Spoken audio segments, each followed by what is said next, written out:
Guided reading lesson 7, Wonderstruck. I am reading this book to my Year 5 class with permission from Scholastic. So last lesson, this is where we got up to. And as we can see, Rose is making her way back into her house.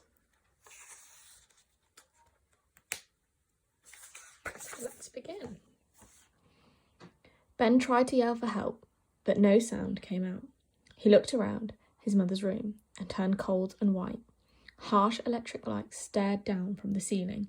Machines and tubes surrounded him. This wasn't his mother's room. A woman dressed in white arrived. She was wearing a little white cap, and a stethoscope hung around her neck. A name tag clipped her uniform. Read, Linda. Her eyes were kind. A nurse? Why did he need a nurse? Was this a hospital? How had he gotten here? Ben stared at Linda's mouth, which was moving, but she wasn't saying any words. Why wasn't she speaking? He tried to get up to go to the bathroom, but Linda stopped him. Her mouth was moving silently again. She put her fingers to her lips as if she was saying, shh. He wanted to scream at her, to speak up, to tell him what he was doing here, but he was too tired and his head hurt too much. He let her ease him back onto the pillow, and he closed his eyes. He must have cried out because another nurse came and gave him some medicine. Linda placed her fingers by the side of his head, next to his good ear, and made a snapping motion. Why wasn't there any sound? Linda took out a chart and wrote something down. Ben's eyelids felt heavy, so he let them close.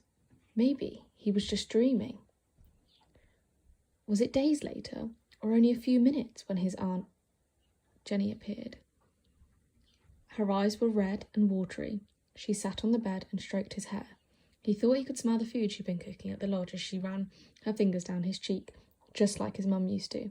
He watched her lips move. He looked at the nurses talking to each other. His head felt like it was full of leaves. He opened his mouth to say he couldn't hear, but nothing came out. The nurse handed Aunt Jenny a piece of paper and a pen. She wrote a note and handed it to Ben. I know you can't hear. Don't try to talk. Just lie still.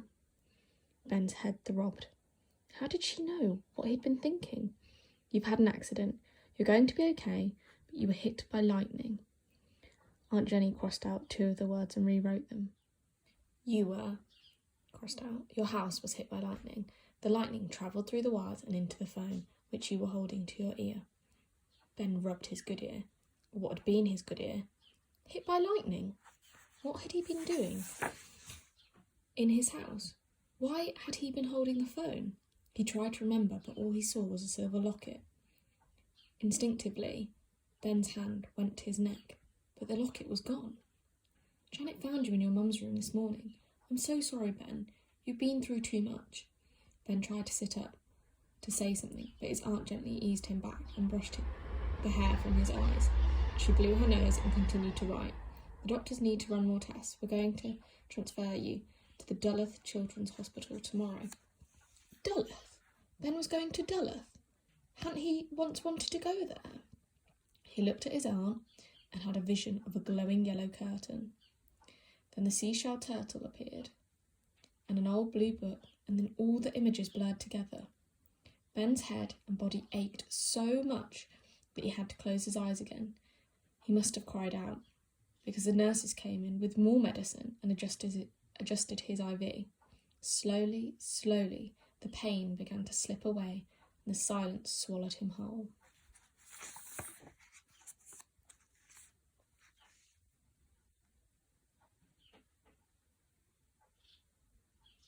So we can see Rose back in her bedroom.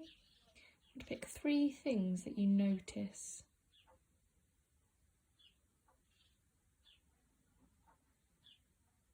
How do you think Rose is feeling at this moment?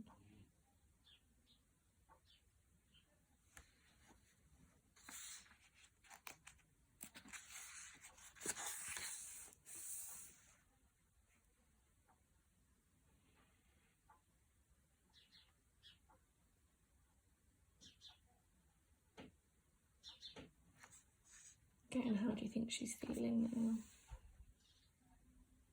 do you think might be about to happen on the next page?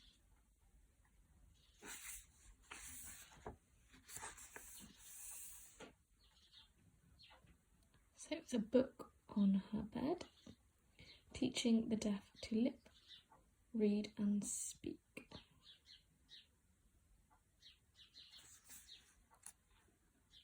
Can you see there's something here as well? You are in. What do you think that might say? You are in trouble. Your tutor left the book for you to practice. Father. How would you feel if you had just read that note? How do I think Rose is feeling?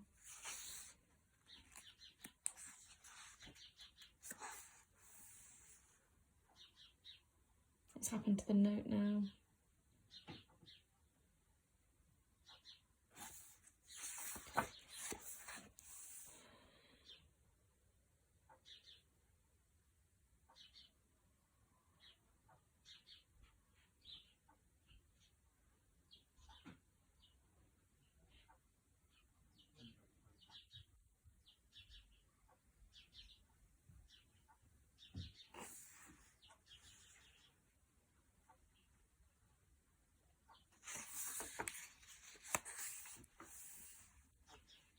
What do you think Rose might be about to do, sorry?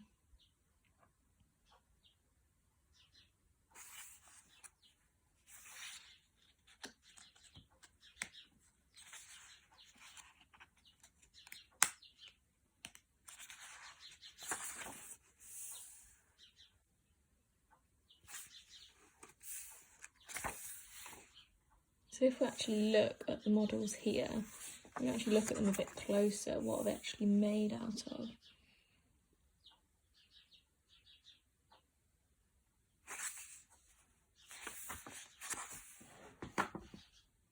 Ben heard the wind and the clacking of the boats in the water, the musical chirp of bird calls, footsteps crunching through the snow, and the distant sound of human voices. Fragments of his life rose up to the surface, only to be pulled back under.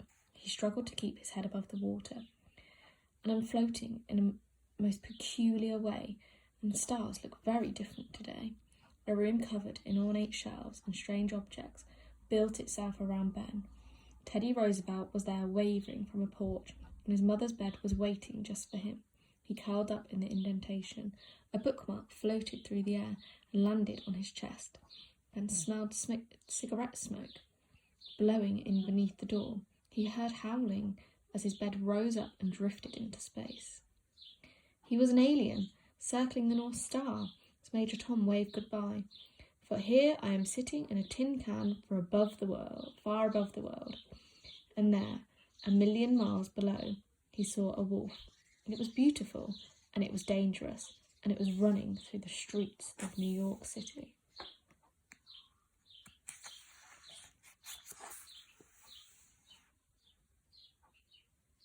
How has the weather changed now, in contrast to the previous couple of lessons?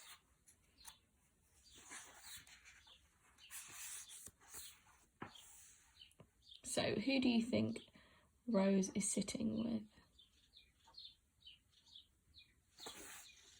You can see their house, all the decorations. See anything on the newspaper? How do you think Rose is feeling as well at this moment? If we look at her eyes in particular.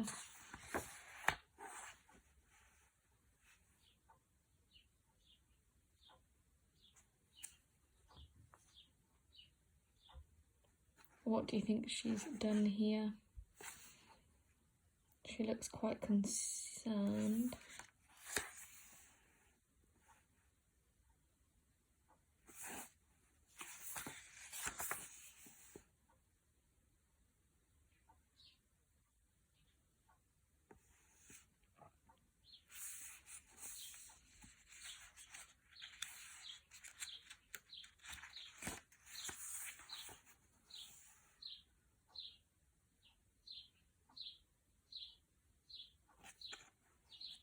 Where do we think Rose is going now?